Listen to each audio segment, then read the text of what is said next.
بزرگان محترم عزیز دوستوں اور میرے معزز ویورز، جیسا کہ ہماری اہل بیت سیریز چل رہی ہے تو آج حضرت جعفر صادق رضی اللہ عنہ کا قصہ میں آپ لوگوں کو سنانا چاہتا ہوں۔ حضرت جعفر طیار رضی اللہ عنہ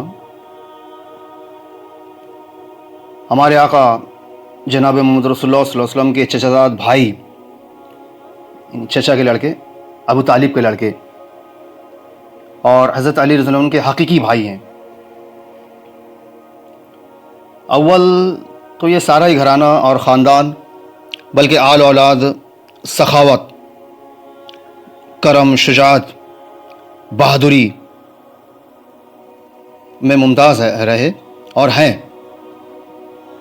لیکن حضرت جعفر طیار رضی اللہ عنہ مسکینوں کے ساتھ خاص تعلق رکھتے تھے، اور آپ رضی اللہ عنہ کا زیادہ اٹھنا بیٹھنا غربہ ہی کے ساتھ ہوتا تھا۔ مشرکین کی تکلیفوں سے تنگ آ کر اول حبشہ کی ہجرت کی، اور مشرکین نے وہاں بھی پیچھا کیا تو نجاشی، جو وہاں کا کرسچن جو بادشاہ تھا، نجاشی کے یہاں اپنی صفائی پیش کرنا پڑی، جس کا قصہ میں آپ کو پھر کبھی سناؤں گا۔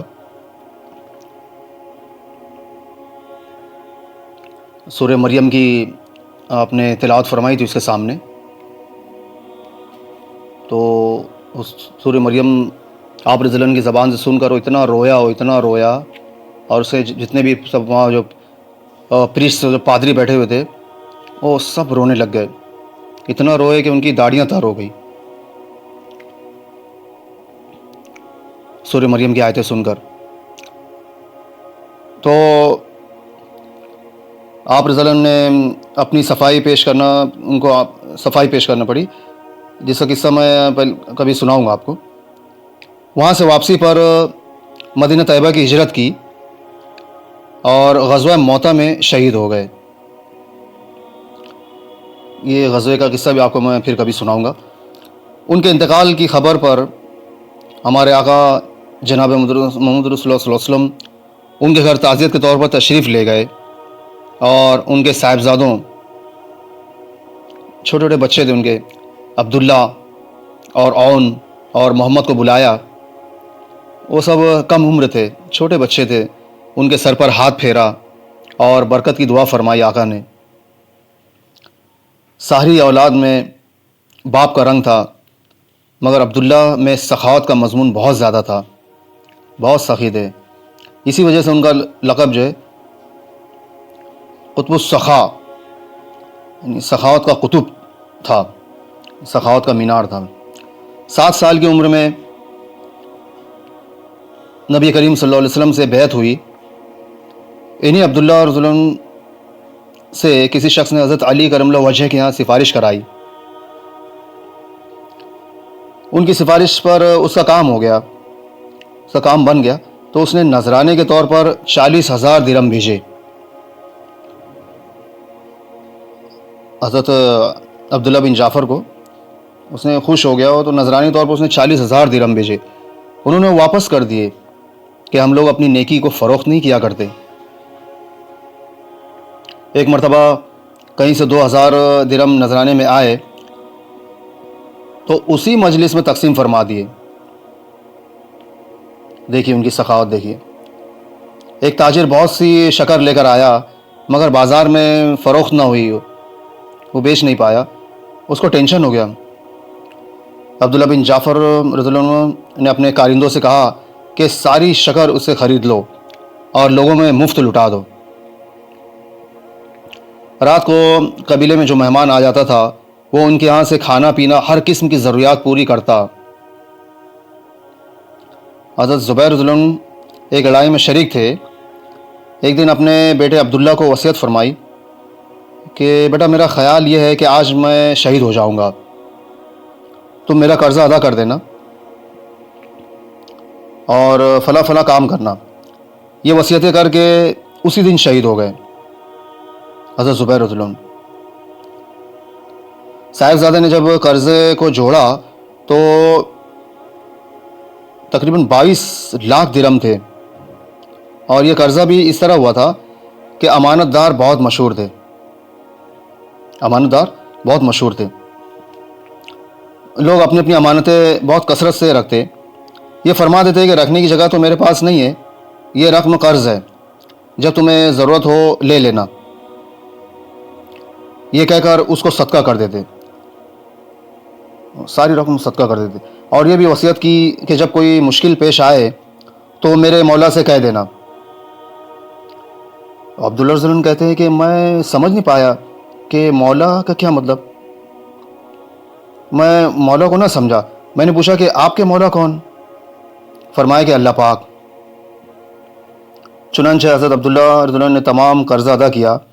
کہتے کہ جب کوئی دقت پیش آتی میں کہتا اے زبیر کے مولا فلاں کام نہیں ہوتا، وہ فوراً ہو جاتا۔ یہ عبداللہ بن زبیر رضی اللہ عنہ کہتے ہیں کہ میں نے ایک مرتبہ ان عبداللہ بن جعفر رضی اللہ عنہ سے کہا، حضرت جعفر رضی اللہ عنہ کے بیٹے سے کہا کہ میرے والد کے قرضے کی فہرست میں تمہارے ذمے 10 لاکھ درہم لکھے ہیں۔ تو عبداللہ بن جعفر رضی اللہ عنہ نے کہا کہ جب چاہو لے لو۔ بعد میں جب میں نے تحقیق کی تو مجھے معلوم ہے کہ نہیں، مجھ سے غلطی ہوئی، میں دوبارہ گیا اور میں نے کہا کہ وہ تو تمہارے ان کے ذمے ہیں، تمہارے 10 لاکھ جو ہے درہم ان کے ذمے ہیں۔ کہنے لگے عبداللہ بن جعفر رضی اللہ عنہ کہنے لگے میں نے معاف کر دیا، میں نے معاف کر دیے۔ تو میں نے کہا میں معاف نہیں کرا تھا۔ کہنے لگے کہ جب تمہیں سہولت ہو دے دینا۔ میں نے کہا اس کے بدلے میں زمین لے لو، میں نے کہا اس کے بدلے میں زمین کا ٹکڑا لے لو۔ غنیمت کے مال میں زمین بہت سی آئی ہوئی تھی۔ عبداللہ بن جعفر رضی اللہ عنہ نے کہا اچھا۔ میں نے ایک زمین ان کو دے دی جو معمولی حیثیت کی تھی، پانی وغیرہ بھی اس میں نہیں تھا۔ انہوں نے فوراً قبول کر لی اور غلام سے کہا کہ اس زمین پہ مصلی بچھا دے۔ اس نے مصلی بچھا دیا، 2 رکعت نماز وہاں پڑھی اور بہت دیر تک سجدے میں پڑے رہے۔ نماز سے فارغ ہو کر غلام سے کہا کہ اس جگہ کو کھودو۔ اس نے کھودنا شروع کیا، غلام نے کھودنا شروع کیا۔ وہ اچانک ایک پانی کا چشمہ وہاں سے ابلنے لگا، ایک پانی کا چشمہ وہاں سے ابلنے لگا۔ وہ دیکھا آپ لوگوں نے، میرے ویورز، سنا آپ لوگوں نے ان حضرات صحابہ کرام رضی اللہ عنہ کے یہاں یہ اور اس قسم کی چیزیں جو میں نے آپ کو بتائی کوئی بڑی بات نہیں تھی۔ ان حضرات کی عام عادتیں ایسی ہی تھیں کہ بس وہ جو بھی ان کا مسئلہ پیش آتا وہ فوراً وضو کرتے، مصلی بچھاتے، 2 رکعت صلاۃ الحاجت پڑھتے اور اللہ پاک سے اپنے مسائل حل کراتے تھے۔ اور آج ہمارے کیا حال ہے؟ در مارے پھرتے ہیں، ادھر جا ادھر جا، اور جب سب جگہ سے تھک ہار جاتے ہیں پھر اللہ پاک یاد آتا ہے۔ تو اللہ پاک کی طرف سب سے پہلے رجوع ہونا چاہیے، بعد میں اسباب۔ اللہ پاک کی طرف پہلے رجوع کرنا چاہیے، 1 نمبر یہ، 2 نمبر پہ پھر اسباب کی طرف رخ کرنا چاہیے۔ اللہ پاک ہمارا ایسے یقین بنا دے اپنی ذات عالی کا، اپنے تمام 99 صفات کا، اللہ پاک ہمیں ایسا یقین کامل عطا فرمائے کہ اپنے ہر مسائل میں ہم جو ہے اللہ پاک کی طرف ہی رجوع ہو۔ آپ لوگوں کو میری باتیں اچھی لگی ہوں تو اسے لائک کیجیے اور چینل کو سبسکرائب کیجیے، اور صدقہ جاریہ کی نیت سے دوست احباب میں شیئر کیجیے تاکہ ایک نورانی ماحول بنے، دینی ماحول بنے، دینداری زندہ ہو، بے دینی ختم ہو، بدعت و خرافات ختم ہو، اور اللہ پاک ہم پر اپنا خصوصی کرم نازل فرمائے۔ آج دنیا بہت پریشان ہے، ہم بھی پریشان ہیں، امت بھی پریشان ہے، غیر بھی پریشان ہے، سب پریشان ہیں.